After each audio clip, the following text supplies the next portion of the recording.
No microphone today. I've moved you all closer. My glasses won't stay on my nose.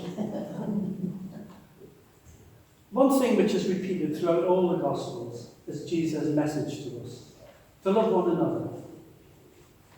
Now it's easy to say, I love everybody in this church, and that's absolutely true. But sometimes love is not doing anything bad, but it's intentionally doing something good. And the problem with that is, it normally comes at a cost. Do you remember a couple of weeks ago we had the parable of the Good Samaritan? A man showing love towards a stranger, but it came at a cost, 2 denarii if I remember the story correctly, to look after the man to recover. And do you remember Stephen's sermon last week? It was based on the passage in Luke about Jesus' disciples asking them to teach them how to pray.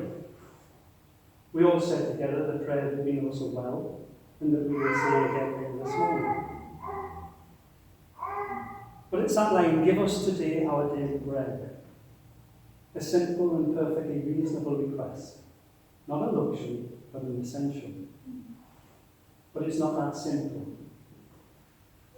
There are 7.7 billion of us share this planet. And today, that total will go up by about 110,000. That's today. In 2019, it will go up by 14 million.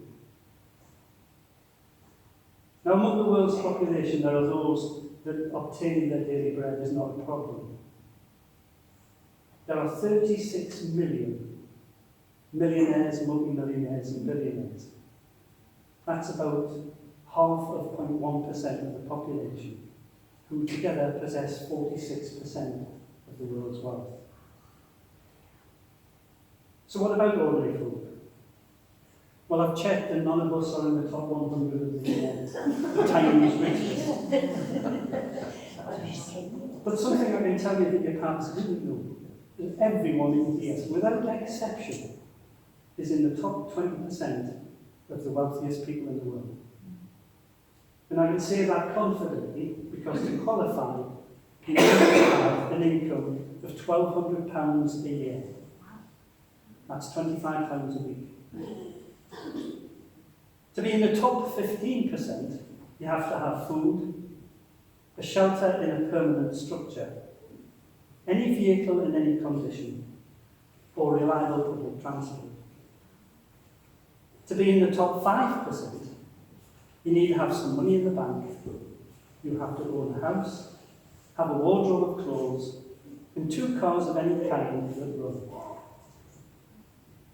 How many of us are far richer compared to the rest of the world than we thought we were? But of course it's all relative, and we can only compare ourselves and our circumstances to those immediately around us. And things like fridges and freezers and flat screen televisions and mobile phones and cars all come at a cost. In today's Gospel from Luke, Jesus is asked by a man in the crowd to intervene about sharing the family inheritance. The man wants Jesus to settle a family dispute. Teacher, tell my brother to divide his inheritance with me. Now this was normal practice back in Jesus' day. It wasn't uncommon for people in that part of the world to take their unsettled disputes to respected rabbis. There were no courts or established legal principles about such matters. But Jesus refused to be mixed up in anyone's dispute about money. He wouldn't get involved.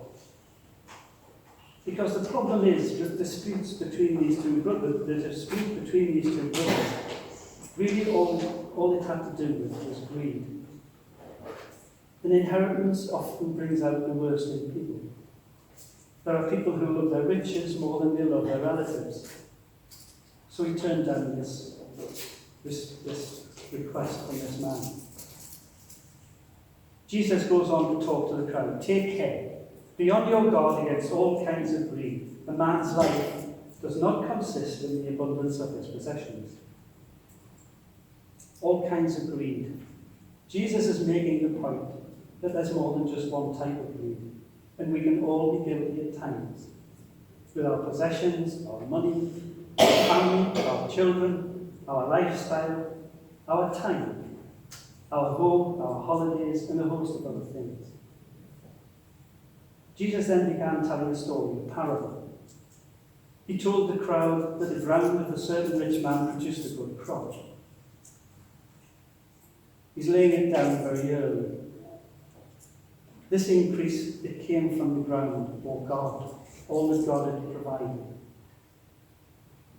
When the rich man saw this abundance, he thought to himself, what shall I do? I have no place to store my crops.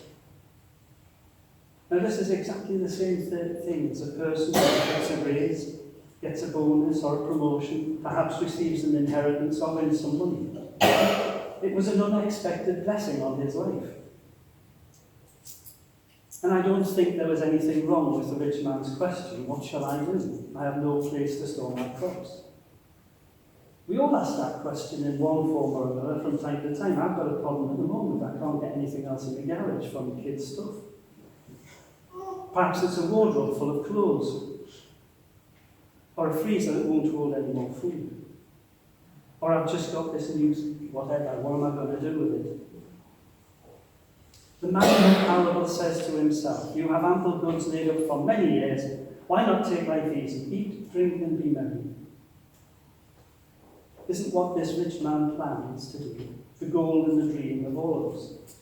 Store up as much wealth as we can, so that in our retirement we can take life easy, eat, drink, and go on holiday to Mallorca for 5 weeks. If you'd asked this man if he was being greedy, he would, I believe, have said, of course not. It's a sound investment strategy. He was searching for security in his life. He had thought he had enough, but that was before he had this chance to get some more. Jesus told this story to a group of people who lived from day to day. The average poor person in Jesus' day didn't know where his money was coming from.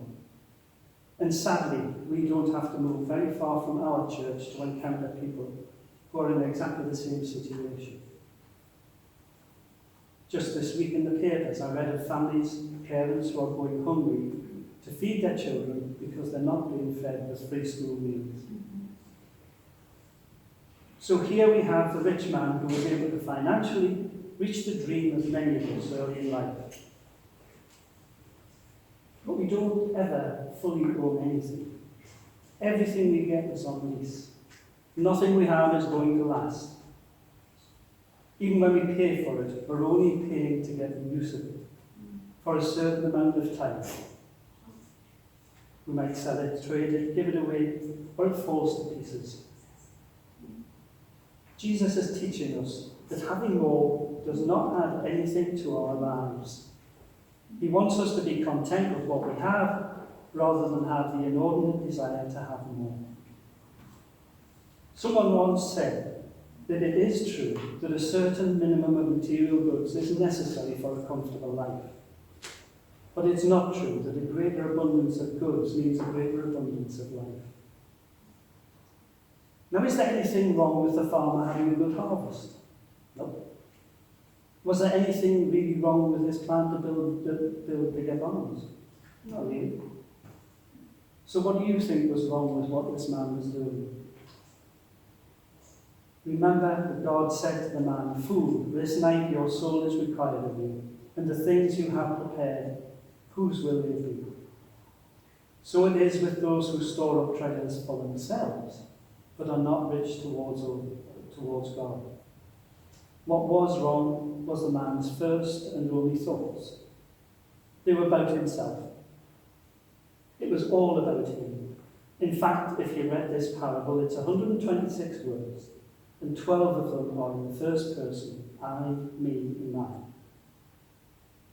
God, and what God wanted for him, didn't even come on the radar.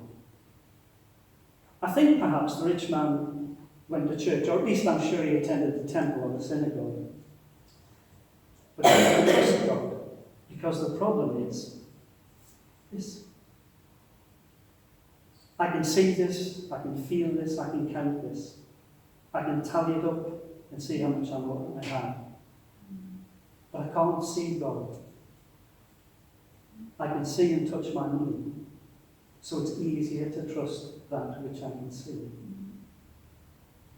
There's an unusual prayer in the book of Proverbs, Proverbs 30, 8 and 9. Give me neither poverty nor riches. Feed me with the food that is needful for me, lest I be full and deny you and say, who is the Lord? Or lest I be poor and steal and profane the name of my God. There was a multi-millionaire named Andrew Carnegie. His name is on hundreds of public libraries in America. He once said that millionaires who laugh are rare. Scottish-born Carnegie became the third richest man in history. In today's money, it's estimated that he was worth $372 billion.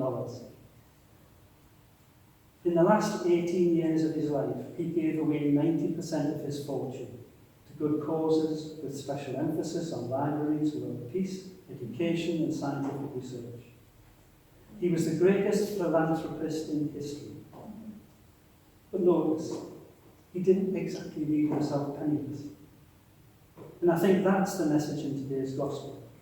It's not about keeping everything for yourself, and it's not about giving everything you have away. But it's practicing generosity and help towards each other, and more importantly, those in need. Amen.